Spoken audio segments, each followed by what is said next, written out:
Cool.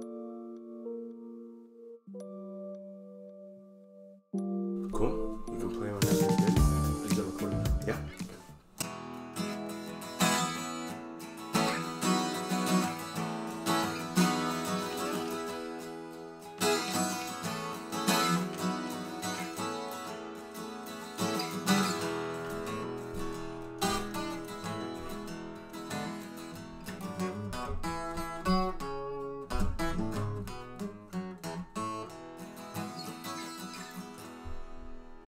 Wow.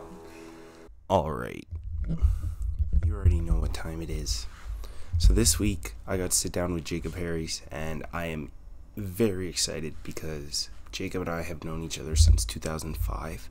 The summer before we actually started school together, we met at a splash park, and we had like a bitter rivalry for 7 years at the very least, but that like quelled over time because I finally accepted that Michael could have other friends, and Jacob finally accepted that I'm taller than him, so it all worked out.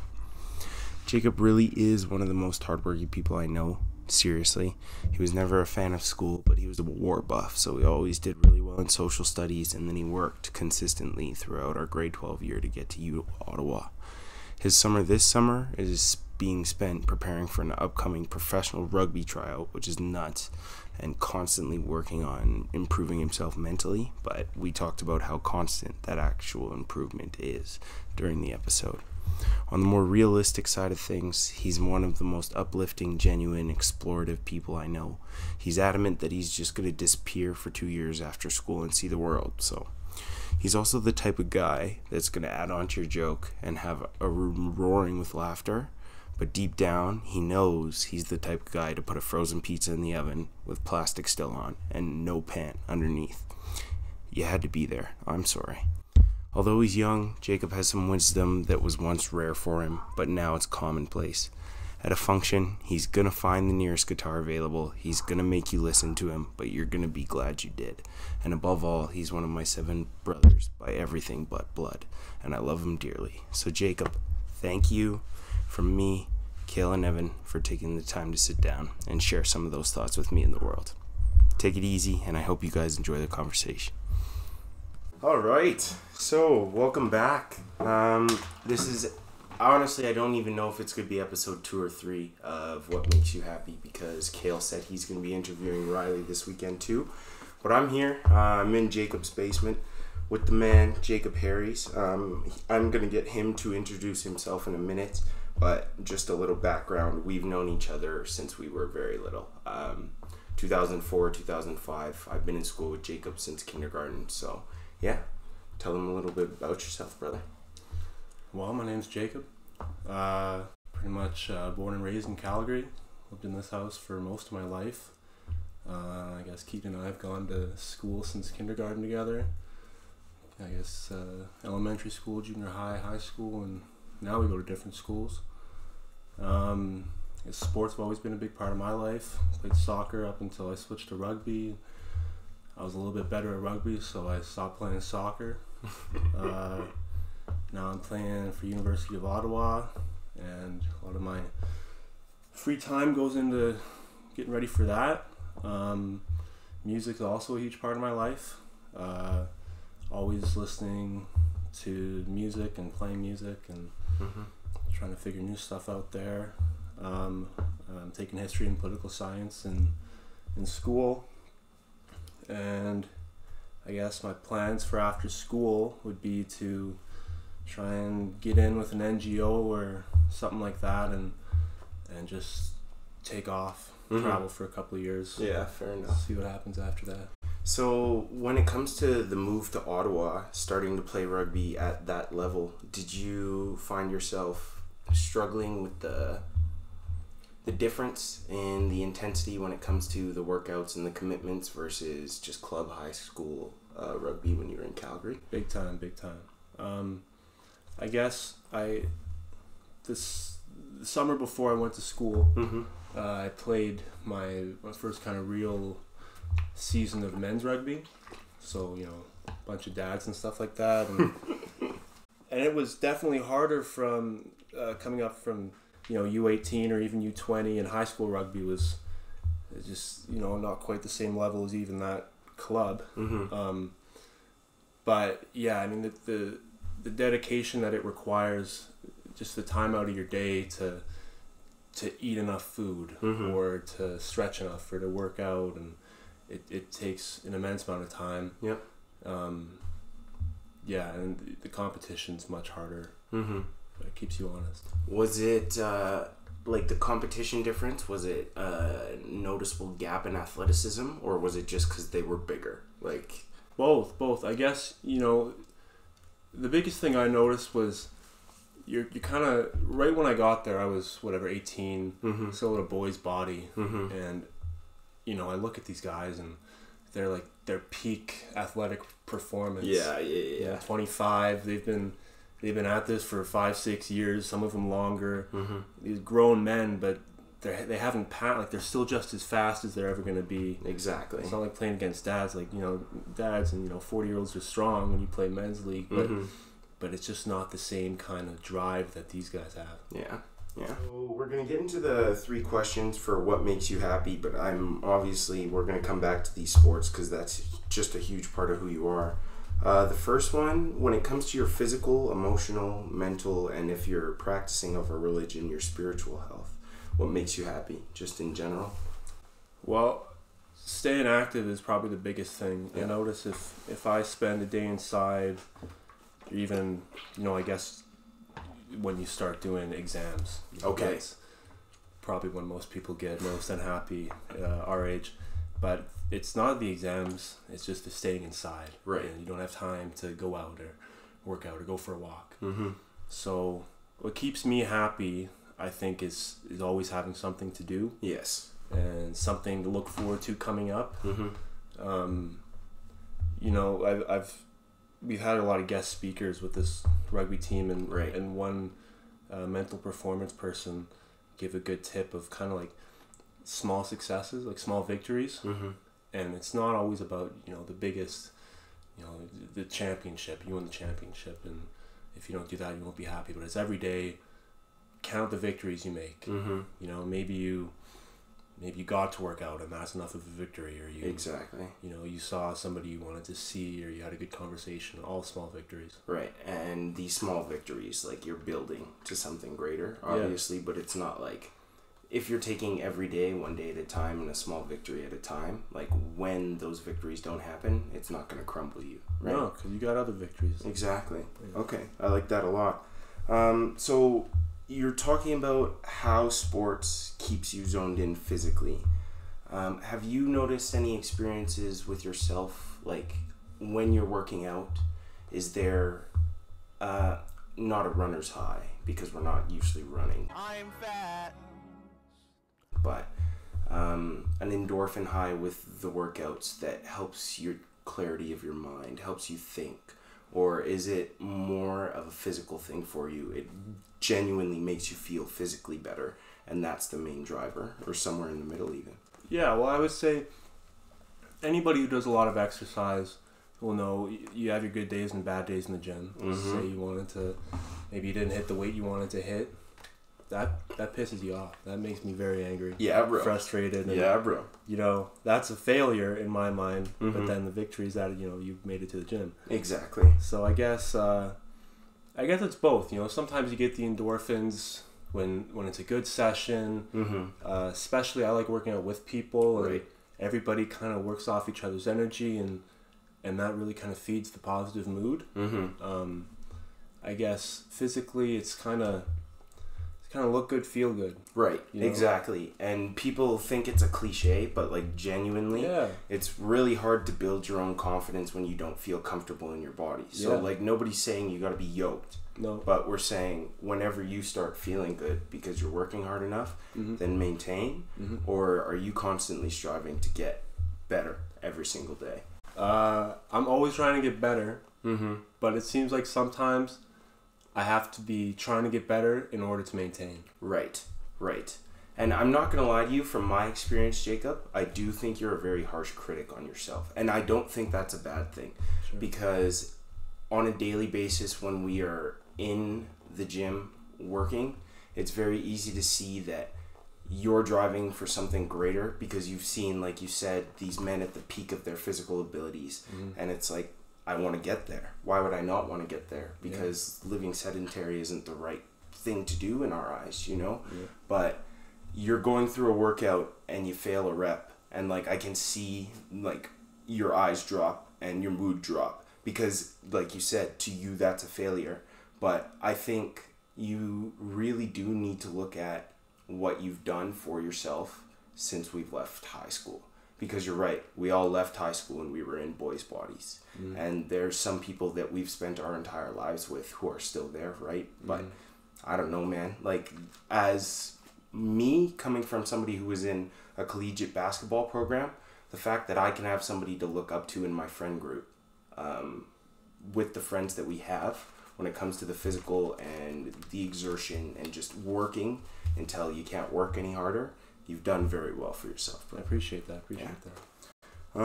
So when we're talking about everydays, everybody has a good day, everybody has a bad day.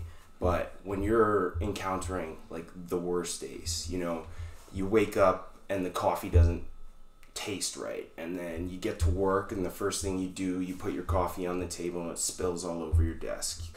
Your workout, you fail a couple of reps during your workout. Like, this is just one after the other, it's coming after you, and there's no letting up. What gets you through your worst days?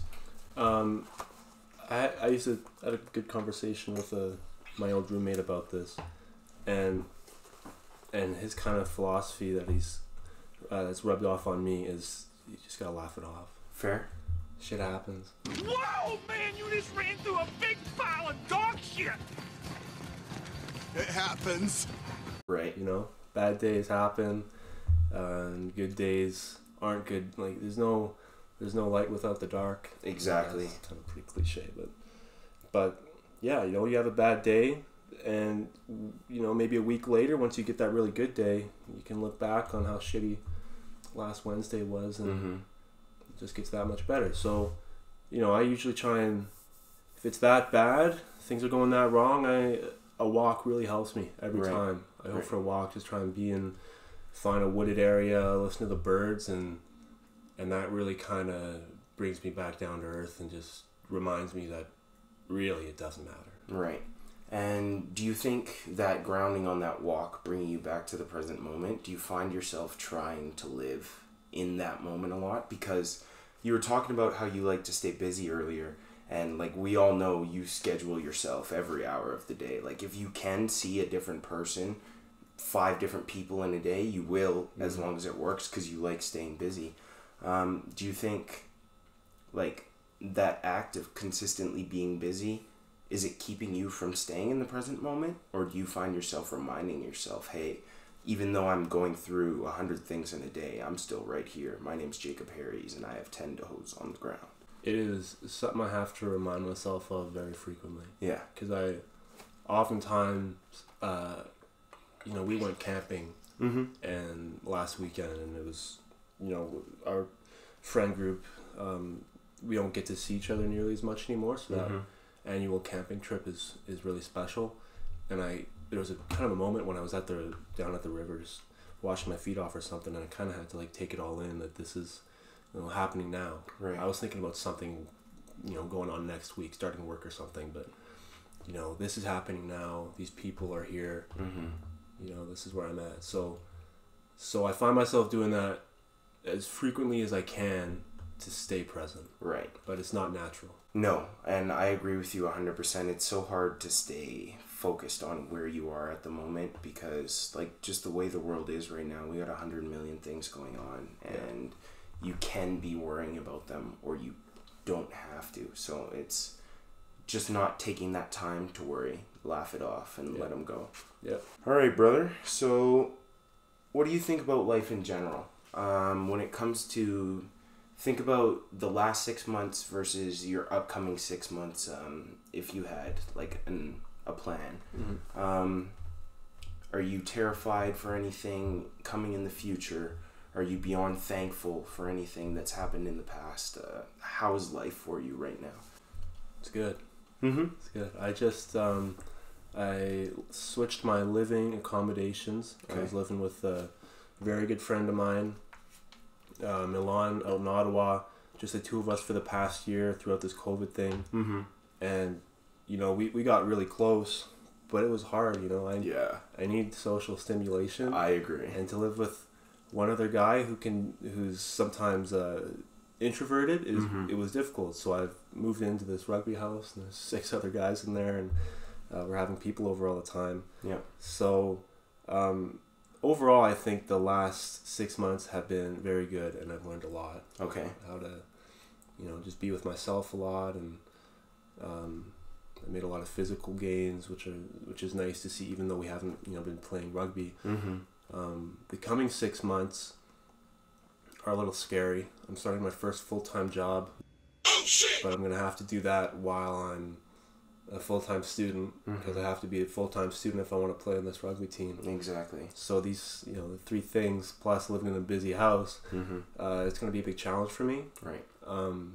So yeah, I guess I'm scared, but I'm also excited because, you know, it's kind of sink or swim, and you know, like successful people can handle. Exactly. They can handle all those things at the same time. So it'll be a really good test, and I'll learn either way. Right.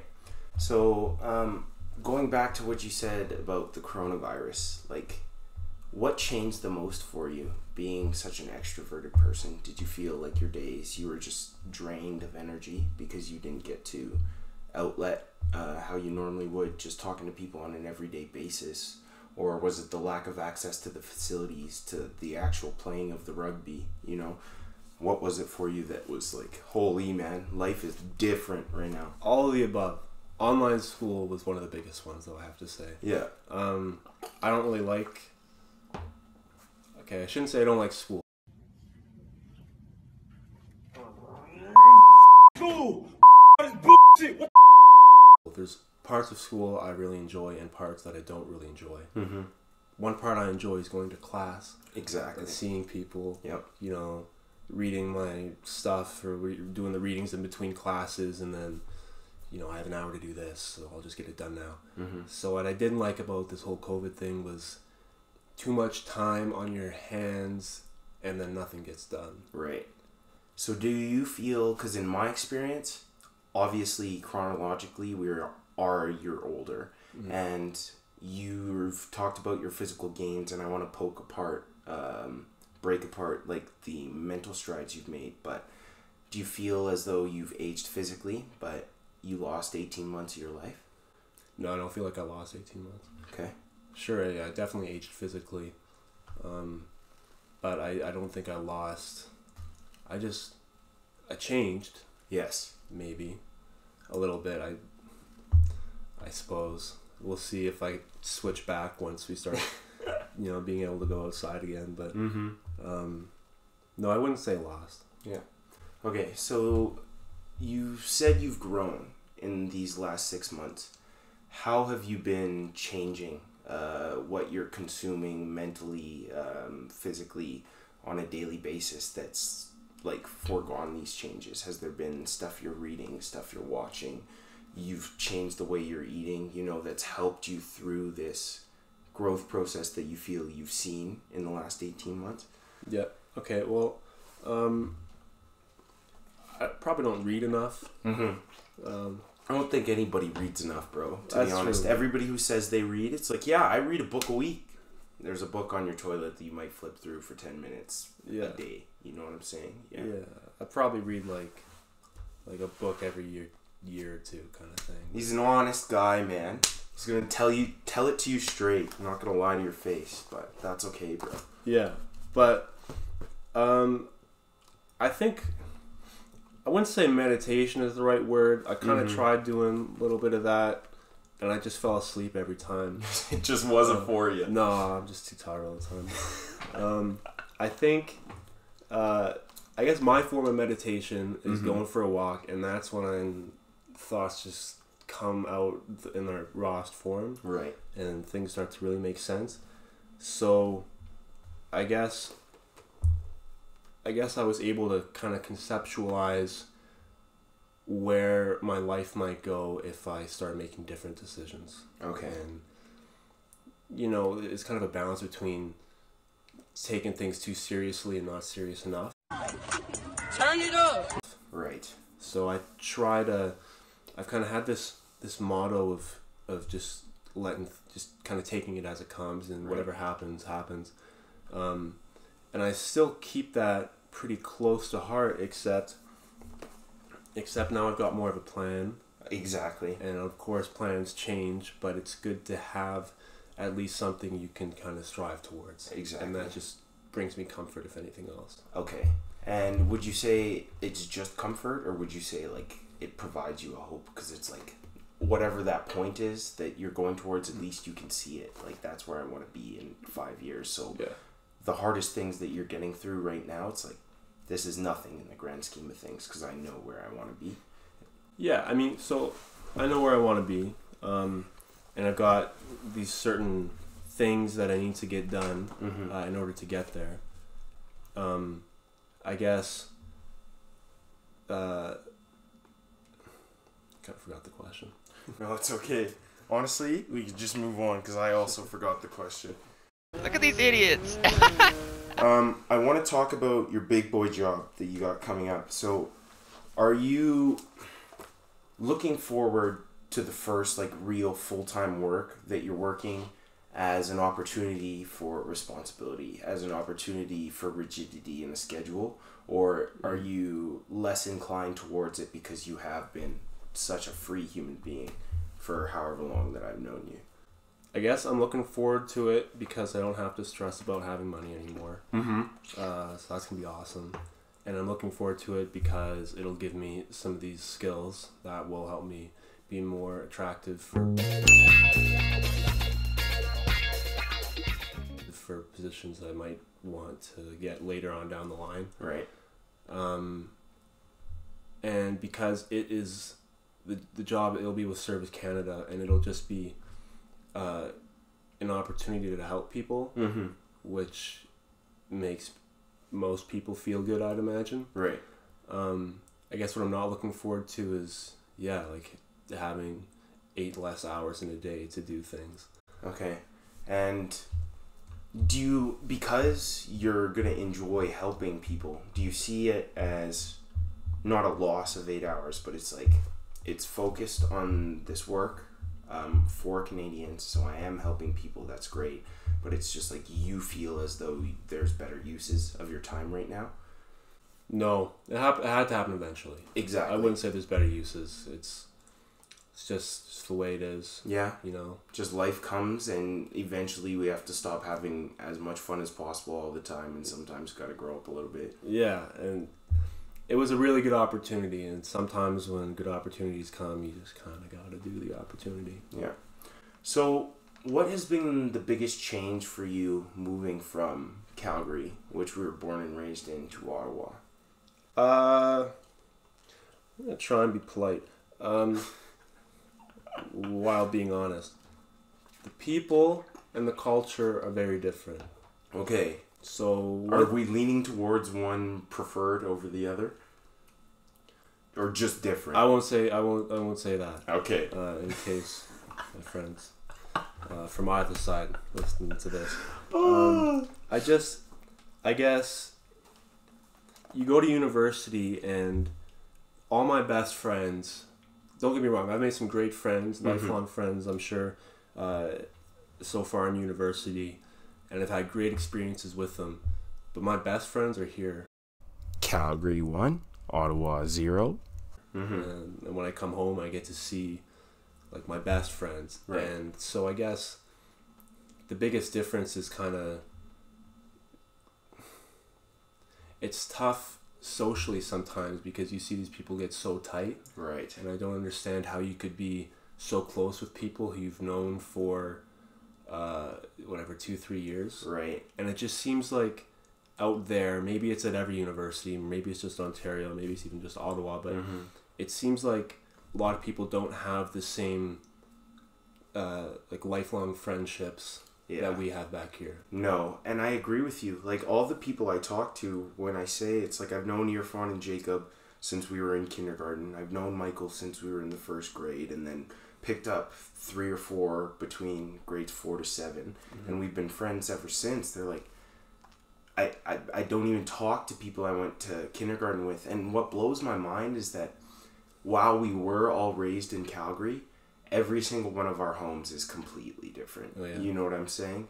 And we had really differing interests. Like when we were younger, I was in Scouts and I played a lot of video games, man. I wasn't really into the sports. And then I started playing basketball in junior high, but that changed. You were into history, you were into cars, you were into guns, you know what I'm saying? Wesley, as we got older, has grown into a numbers guy, and Irfan's turned into a philosophy guy. But the time we get to spend together now, it's like, is it just a respect for the time because we've been together for so long? Or do you feel these relationships really are like unmatched? We aren't going to find those type of friends just because of the time that we've known each other. I heard somewhere that if you're friends with a person for 7 years, you're probably going to be friends with them for your whole life. Right. So I wouldn't say it's just purely out of respect for how long we've known each other. Certainly, you know, when I come back and, you know, if this group of people wants to do this thing and this other one wants to do that, like it kind of comes down to prioritize like which group of friends I'm closer with, for sure.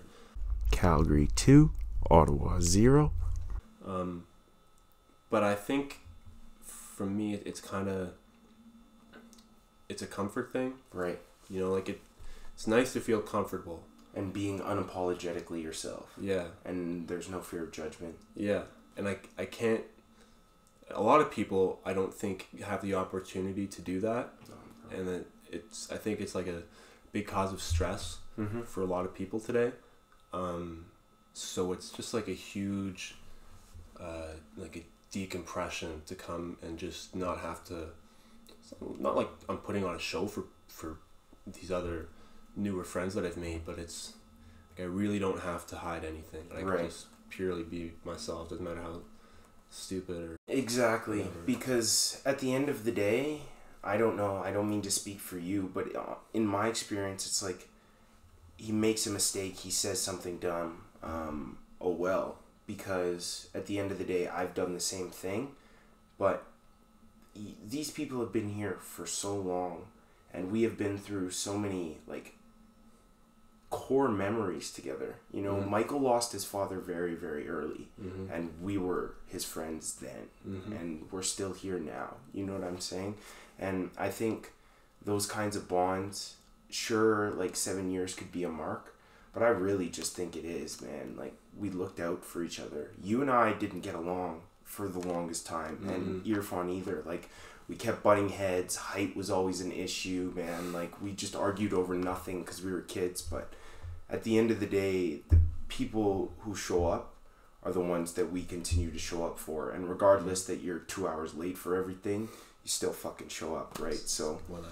I don't know, man. I think it's a blessing. And being able to see you after however many months, it changes, because you've seen these micro improvements one day at a time over 6 months, but I see you when you leave, and then this behemoth walks through the door, you know, and you're starting to change the way you're looking at the world. And regardless of if it's the same way I look or the same way somebody else looks, just people are changing their thinking, and I appreciate seeing that for the people I care about, bro. Yeah, so, it's nice. Yeah. I don't know. This guy has some serious plans tonight, so we're almost at 45 minutes. Probably going to be cutting it here. Is there anything you want to say for the camera before we go? Take it one day at a time. Yeah, bro. That's all you need. Well said. Cut it. There you go, dude.